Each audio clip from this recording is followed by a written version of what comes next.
তিনটে দোয়া কখনোই বিফলে যায় না। আপনি যদি এই 3 ধরনের দোয়া করতে পারেন তাহলে আপনার দোয়া কখনোই বিফলে যাবে না। তো চলুন আমরা জেনে আসি কোন 3টে দোয়া বিফলে যায় না বা আল্লাহ সুবহানাহু ওয়া তাআলা ফেরত দেন না। আল্লাহর দরবারে আপনি হাত তুলে সকাল সন্ধ্যা রাত দিন 24 ঘন্টা দোয়া করছেন নিজের প্রয়োজনটা যাতে আল্লাহ তাআলা পূরণ করে দেন, কিন্তু দুর্ভাগ্যবশত আপনার দোয়াটা কবুল হচ্ছে না, আপনার প্রয়োজনটাও পূরণ হচ্ছে না, আল্লাহ তাআলা আপনার ডাকে সাড়াও দিচ্ছেন না। আল্লাহ তাআলা একমাত্র আমাদের রব, তিনি আমাদের একমাত্র স্রষ্টা। তিনি আমাদেরকে নিজেই বলছেন, তোমরা আমাকে ডাকো, আমি তোমাদের ডাকে সাড়া দেব। তোমরা আমার কাছে চাও, আমি তোমাদের চাওয়াকে পূরণ করে দেব। তোমরা আমার কাছে ইস্তিগফার করো, ক্ষমা প্রার্থনা করো, আমি তোমাদেরকে ক্ষমা করে দেব। এই সমস্ত কথাগুলো আল্লাহ সুবহানাহু ওয়া তাআলা আমাদেরকে উদ্দেশ্য করে বলছেন। তারপরেও আমাদের দোয়া কেন কবুল হচ্ছে না? আমরা কি এমন পাপ করছি, কি এমন খারাপ কাজ করছি যার কারণে আল্লাহ তাআলা আমাদের ডাক শুনছেন না? আল্লাহ তাআলার কাছে আমরা কাকুতি মিনতি করছি, কান্নাকাটি করছি, দিনের পর দিন চেয়ে যাচ্ছি, তারপরেও আল্লাহ তাআলা আমাদের মনের ইচ্ছাগুলোকে পূরণ করছেন না। এই 3 সময়ে দোয়া করুন বা 3 রকমভাবে দোয়া করুন, আল্লাহ তাআলা কখনোই আপনার হাতকে খালি ফিরিয়ে দেবেন না, কখনোই আপনার দোয়াটা বিফলে যাবে না। 1 নাম্বার হলো এক মুসলিম অপর মুসলিমের পিছনে দোয়া করুন। এই দোয়া কখনোই বিফলে যায় না। আমরা মানুষ হিসেবে একে অপরের পিছনে গীবত করতে, পরনিন্দা করতে, পরচর্চা করতে ভালোবাসি, কিন্তু একে অপরের পিছনে কখনোই আমরা ভালো চাই না। সামনাসামনি হলে আমরা তার প্রশংসা করি, কিন্তু যখনই সে আমাদের থেকে দূরে থাকে তখনই আমরা তার বদনাম করি, গীবত করি, পরনিন্দা করি। আজকে থেকে আপনি এইভাবে দোয়া করুন, প্রত্যেকটা মুসলিমের পিছনে দোয়া করা শিখুন। আপনার বন্ধু, আপনার শত্রু সকলেরই পিছনে দোয়া করুন। সবার জন্য আল্লাহ তাআলার নিকটে কল্যাণ কামনা করুন।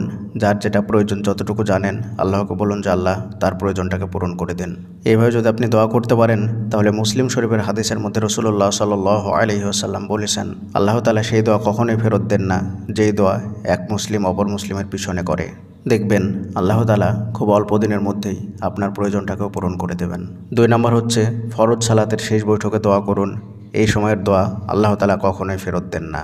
রাসূলুল্লাহ সাল্লাল্লাহু আলাইহি ওয়াসাল্লামকে সাহাবারা জিজ্ঞেস করলেন, ইয়া রাসূলুল্লাহ, কোন সময়ের দোয়া সর্বাধিক শোনা হয় বা কবুল করা হয়? তখন তিনি বললেন যে ফরজ নামাজের শেষে এবং রাত্রের যখন শেষ তৃতীয়াংশ বাকি থাকে তখন। ফরজ সালাতের শেষ বৈঠকে যখন সালাম ফেরানোর জন্য বসবেন, যখন আপনার সমস্ত দোয়া পড়া হয়ে যাবে, মাসুরাও পড়া হয়ে যাবে, তখন আপনি নিজের জন্য দোয়া করুন। আপনার যেটা প্রয়োজন সেটা আল্লাহ তাআলাকে বলুন এবং আপনার প্রয়োজনটা আল্লাহ তাআলার কাছ থেকে চেয়ে নিন। এই সময়ের দোয়া কখনোই বিফলে যায় না। যদি আপনি একাকী সালাত আদায় করেন, ফরজ সালাত, তাহলে তো খুবই ভালো হয়, দীর্ঘ একটা সময় ধরে নিজের জন্য দোয়া করতে পারবেন। আর যদি জামাতের সহিত সালাত আদায় করেন তাহলে সেখানে খুবই কম সময় থাকে, চেষ্টা করবেন সেই কম সময়ের মধ্যেই নিজের জন্য কিছুটা দোয়া করার। 3 নাম্বার হচ্ছে রাত্রির শেষ সময়।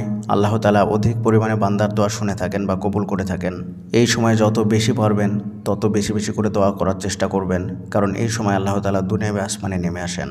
দুনিয়াবে আসমানে নেমে আসার পরে তিনি বান্দাদেরকে ডাকতে থাকেন, কে এমন আছে আমার কাছে দোয়া করবে, আমি তার দোয়াকে কবুল করব। কে এমন আছে আমার কাছে চাইবে, আমি তার চাওয়াকে পূরণ করব। কে এমন আছে যে আমার কাছে ক্ষমা প্রার্থনা করবে, আমি তাকে ক্ষমা করব। এইভাবে ফজরের আজানের আগ পর্যন্ত তিনি বান্দাদেরকে ডাকতে থাকেন।